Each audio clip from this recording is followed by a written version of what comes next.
siguro sinubcontract ng gusto. Siguro naka ilang layer ng subcontractor. Kaya hindi wala ng record. Yung record nasa contractor na may hawak na may nakakuha ng kontrata. Siguro yung record ay nasa kanila at saka sa subcontractor. Unfortunately, hindi lang ito na project na ganito.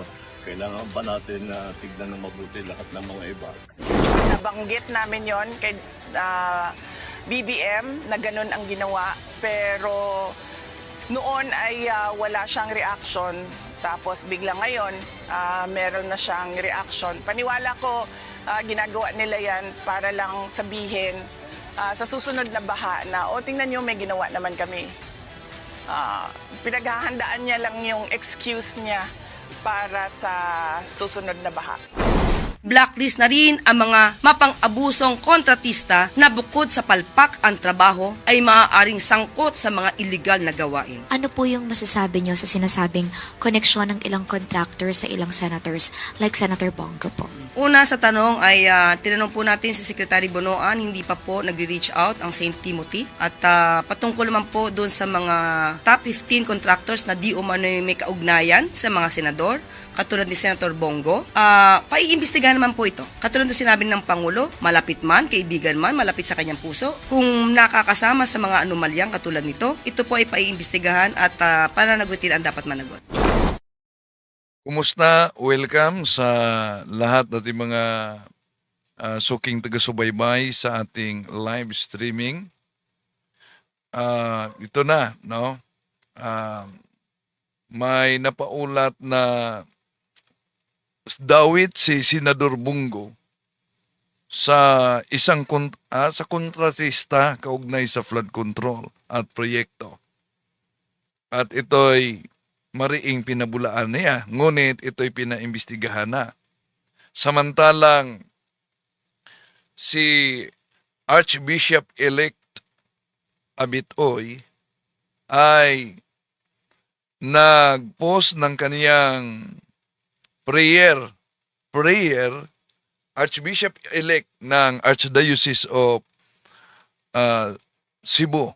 Sa kasalukuyan, siya ang bishop ng Tagbilaran. Nag-post siya sa Facebook niya kaugnay sa panalangin laban sa multong proyekto sa gobyerno. Ito po ang kaniyang post, prayer. Sabi ni Bishop Abit sa post niya, batay sa post dito mga kapatid, prayer against ghost projects. So panalangin laban sa multong proyekto. Lord God of justice and truth, you see the pain of the poor, the cries of families who suffer, not only from floods of water, but from floods of corruption. We pray for our leaders. Open their eyes to the harm of ghost projects. Touch their hearts with honesty and give them courage to serve with integrity. We pray for our people. Grant us vigilance, wisdom, and unity to demand what is right and to protect the common good. And we pray for ourselves. Make us instruments of your light, exposing lies and channels of your mercy in building a nation, where every piso is used for justice and every project serves life. May the day come when the only ghost we remember are the sins of the past, never again repeated. Through Christ our Lord. Amen. Yon ang post ni Archbishop-elect, Archbishop ng Cebu, Archbishop-elect abit-oy, mga kapatid. Tatalakayin natin ito bago tayo papasok sa punto por punto. Samahan niyo ako. Kasi umalingan, pag palaging inulit-ulit ay magmukha talagang katotohanan para sa ating mga kapatid na kulang ang kaalaman. Ang pagkadaya ay maranasan sa iba't ibang paraan. Pero napakasakit pag madaya tayo sa pananampalataya. Dahil nanganib pati ang ating kaluluwa. Viva Cristo Rey! Pro Dio et Ecclesia. Alam nyo ba, mga kapatid, kung ilan ang tao sa ating bansa batay sa estimated population? Ang Pilipinas, sa kasalukuyan 2025, meron tayong estimated na population na 116.8 million. Ayon yan sa World Meter reports, no? Na meron tayong 116,786,962 ang karamihang tao sa ating bansa. Pero alam nyo ba, batay sa ulat at nadiskubre, bilyong halaga sa ghost project sa gobyerno. Multo na proyekto sa gobyerno, bilyon ang halaga na nawala sa kaban ng bayan.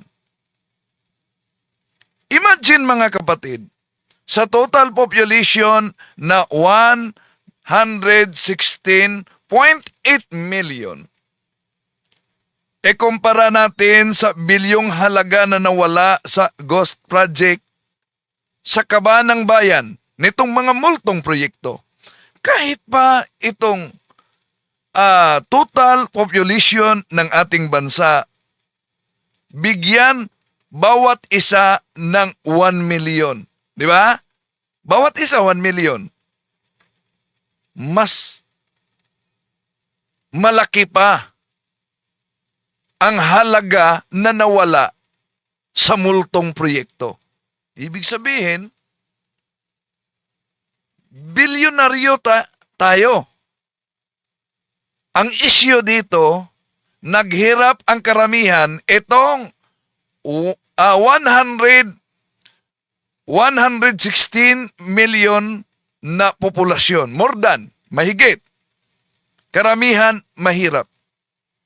Naghirap tayo hindi dahil marami tayo. Naghirap tayo dahil merong iilan, kahit na yung ilang mga nakaupo sa gobyerno, na nagiging di lang under the table, para yatang including the table na. At mga kontraktor na kung tingnan natin sa halaga na nawala bilyon-bilyon, ito'y katibayan na mga kontraktor na ikumpara sa kanilang proyekto, mas makapal pa ang mukha kaysa simento ng kanilang proyekto. Bakit? Ay may kumakalat na, sige, alam nyo ba kung saang lugar ito? Kumakalat ito sa social media. Tingnan nyo. Lupa, nilagyan lang ng simento. Ito. Yan. Kumakalat ito sa social media. Nilagyan ng simento. Lupa, no? Tibay pala, ha? Alam nyo ba kung saang lugar ito? Ha?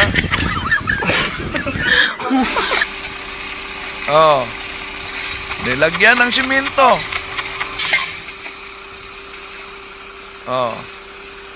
Asang lugar ito?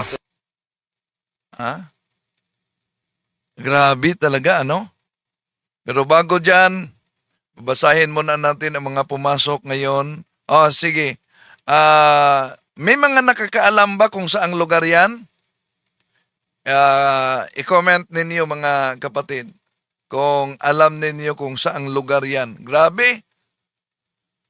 Walang talagang hiya ang kontraktor. No? Diyan pa lang, klarong-klaro na mas makapal ang mukha kaysa simento. Oh. Welcome sa lahat na mga pumasok ngayon. Kung alam nyo saang lugar yan, i-comment ninyo. Alam nyo ba yon? Kung saang lugar? Grabe talaga, no? So, may press conference si Attorney Claire Castro kanina. At pakinggan muna natin to. Hindi dismayado, kundi galit ang Pangulo. Mga promotor ng mga anomalyang flood control projects pananagutin. Iyan ang madiin na utos ni Pangulong Ferdinand R. Marcos Jr. habang patuloy sa pag-inspeksyon at pag-iimbestiga sa mga questionabling flood control projects sa Bulacan. Labis ang pagkadismaya ng Pangulo dahil bukod sa bayad na, ang mga ito ay dapat na napatay yung concrete river wall sa Baliwag, Bulacan, ay napag-alamang hindi man lang ito nasimulan. Mahigit 2,000 na reklamo na ang natanggap ni Pangulong Marcos Jr. mula sa sumbong sa Pangulo website simula nang i-launch ito noong nakaraang linggo. Layunin ng sumbong sa Pangulo website na hikayatin ang taumbayan na magsumbong sa pamahalaan tungkol sa mga irregular flood control projects sa bansa. Ilan sa mga reklamong ito ay personal na binisita ni Pangulong Marcos Jr. bilang bahagi ng hakbang na usigin ang mga nasa likod ng mga maanumalyang proyekto. Umabot sa 55 million pesos ang halaga ng concrete river wall project na inaasahang matatapos sana ngayong Oktubre. Batay sa inspeksyon ng Pangulo, sa papel lang natapos ang nasabing proyekto at may mga ulat pang balak na pagtakpan ang anomalyang ito. Nagbigay naman ng utos ang Pangulo sa DPWH sa kabila ng mga nadiskubring irregularidad. Ibigay ang buong listahan ng mga flood control projects para wala nang nakakalusot na ganitong mga proyekto. I-blacklist na rin ang mga mapang-abusong kontratista na bukod sa palpak ang trabaho ay maaaring sangkot sa mga iligal na gawain. Nagbabala din ang Pangulo sa lahat ng sangkot sa mga ghost flood control projects, lalo na iyong mga nasa gobyerno. Uusigin kayo ng batas. Pinakakasuhan ng Pangulo ang sinumang mapapatunayang may sala at kabilang sa kontsabahang ito. Dito naman tayo sa Baliwag dahil merong report na ligay sa atin na dumating dun sa website. Tingnan natin yan. na, May ghost project din. May multo dyan. May multo. Infested yata.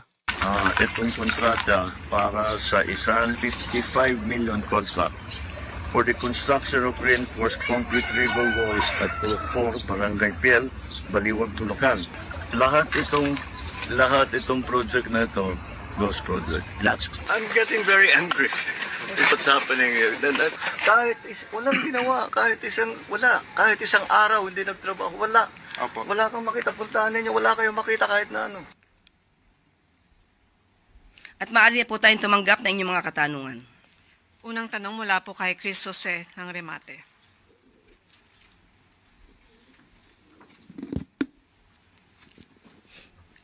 Good morning, ma'am. Ma'am, si Senator Robin Padilla, naghain po siya ng panukalang batas para po sa taunang mandatory drug testing sa lahat ng elected at appointed officials. Ito po ay gagawin sa ilalim ng batas. Sa ilalim po ng batas, ang test po ay gagawin sa pamamagitan ng hair follicle test at urine test. Susuportahan po kaya ng Malacanang ang batas na ito ng senador? So ang nais po ni Senator Robin Padilla ay lahat ng Elected public officials at public officers. Sana po ay nabasa niya na po ang desisyon ng korte patungkol po dito. Social Justice Society versus Dangerous Drugs Board 2008 kung saan hindi po hinahayaan at ito ay labag sa konstitusyon at sa privacy kung lahat po, pag sinabi po natin lahat, universal testing, mandatory universal or universal testing. Ang allowed lamang po ay ang random drug testing. So baka magsayang lang po ng oras at pera, pondo, si Senator Robin Padilla. Aralin po muna niya po ang nais niyang gawing batas. So ma'am, clarification lang po. Sinasabi niyo po na hindi po kayo pabor. I mean, Hindi ko sinasabing hindi pabor. apo. Yan ay labag sa batas. Apo. Thank you po. Sunod na tanong mula kay Ana Bajo, GMA News Online. Morning, ma'am. Ma'am, may we get ano po yung naging reaksyon ni Presidente sa irrevocable resignation ni NBI Director Jaime Santiago? Sandali naman po. Meron po sa ating pinabatid. NBI Director, yung resignation po niya. Dali, yung video na pinakita natin kanina, no, ayon kay Nanding Ramos Villafuerte, good evening bro Win, from Quezon City, parang Naodyan, Mindoro ata yan bro. Yun ba? O sige. Kayo, ano sa palagay ninyo? Comment kayo. For acceptance. Imagine, kumakalat ito. Balik natin ha. Kumakalat ito na video. Oh, yan oh. Lupa, nilagyan lang ng simento oh.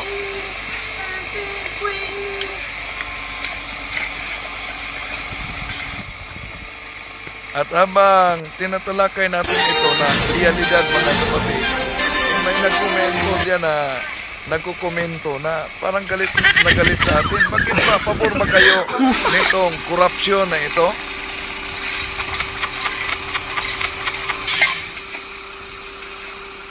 Aba, iba yata ang Stone Maso. Oo, yan. Ha? So, alam nyo ba yan? Comment kayo kung saan yan. Tuloy natin ang press conference. Nagkausap pa po ba sila in the past days regarding this? Hindi po na ipaalam sa atin sa ngayon kung sila nagkausap, pero ang irrevocable resignation ni NBI Director ay for acceptance. Ma'am, how will this affect yung mga investigation na ginagawa ng NBI, lalong-lalo na po yung sa missing sa Bongero case? Marami naman pong mga tao pa rin po na may kredibilidad at maaasahan at mapagkakatiwalaan. Sila pa rin po ay patuloy na nagtatrabaho para dito. Meron po kaya tayo na ma'am na shortlist kung sino po ang papalit kay Santiago? Sa ngayon, wala pa po sa ating ibinibigay na anuman detalye. Thank you, ma'am. Sunod na tanong mula po kay Chloe Hufana, Business World. Good morning po, Yusek. The Konektadong Pinoy bill po is set to lapse on August 24. Given that it is a priority bill po of the President, what specific provisions is the President still reviewing that explain why he has not signed it? Or does he intend to sign it into law, or will he allow it to lapse without without his signature? Hintayin na lang po muna natin ang magiging aksyon ng Pangulo patungkol sa Konektado Bill. So he has 3 days, if I'm not mistaken, before that. Ano po sa tingin nyo yung talagang nire-review ni President kaya hindi niya masign ka agad? Mas maganda po kasing reviewin lahat. Ayoko po mag-speculate, pero hintayin po natin ang magiging aksyon ng ating Pangulo patungkol po dyan. And last question, Yusek. Industry players expressed willingness to input on the implementing rules and regulations of the Konektadong Pinoy Bill. In the event it lapses into law as a way to address industry concerns, open po ba ang palas dito? Sa mga... Na tutulong po yung mga industry players sa IRR po. Wala naman po magiging problema kung sila po ay makakatulong at magiging maganda po ang pag-iimplementa ng sinasabing batas kung maipapasa ito. Wala pong tututulan ng Pangulo. Thank you po. Sunod na tanong mula kay Ivy Reyes, Bilyonaryo.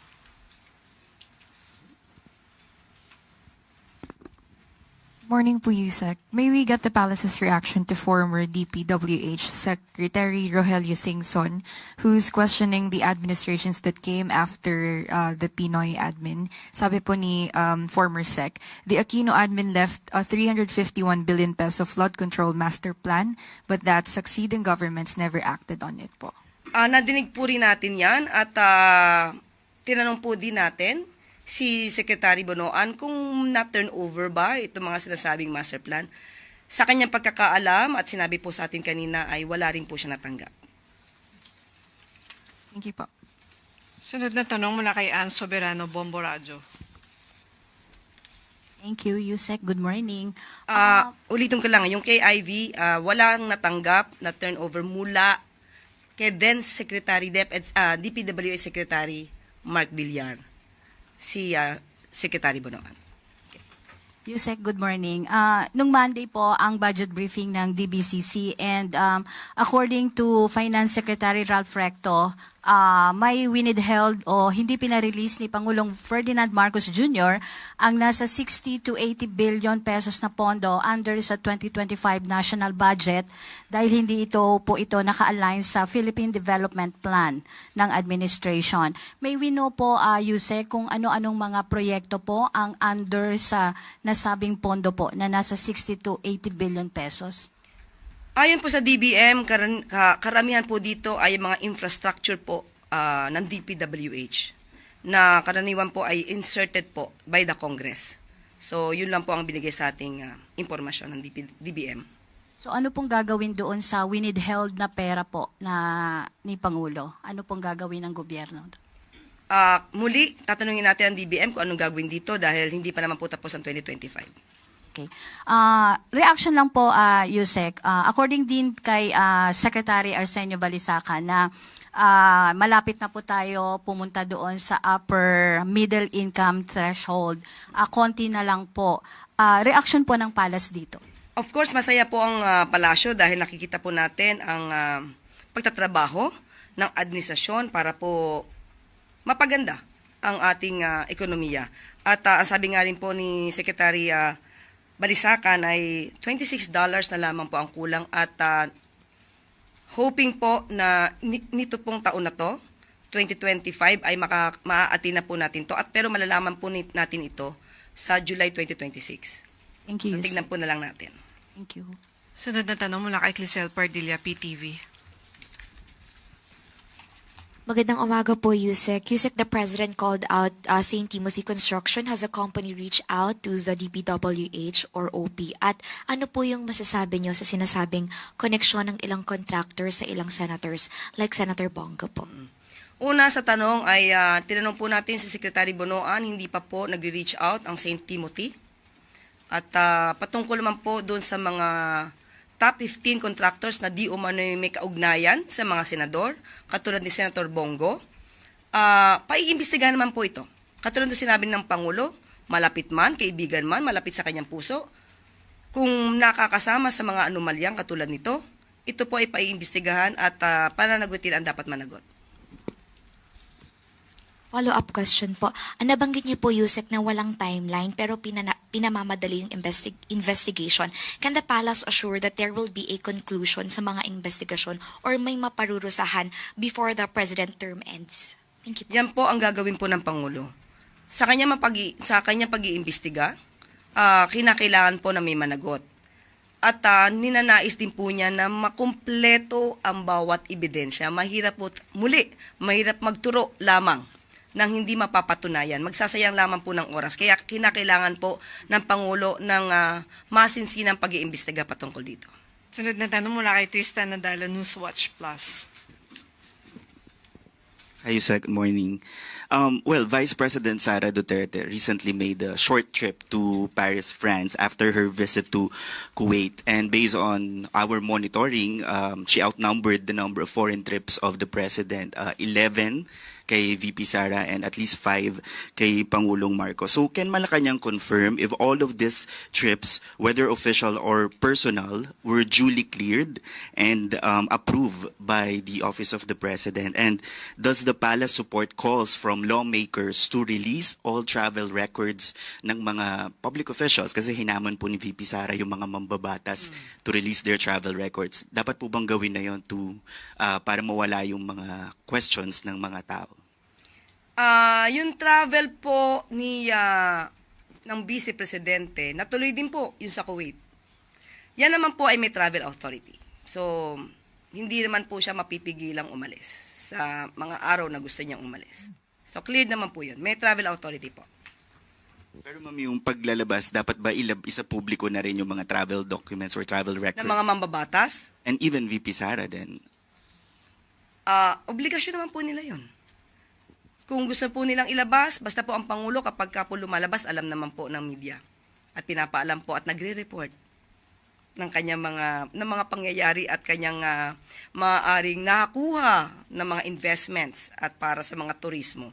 Nagre-report po ang Pangulo.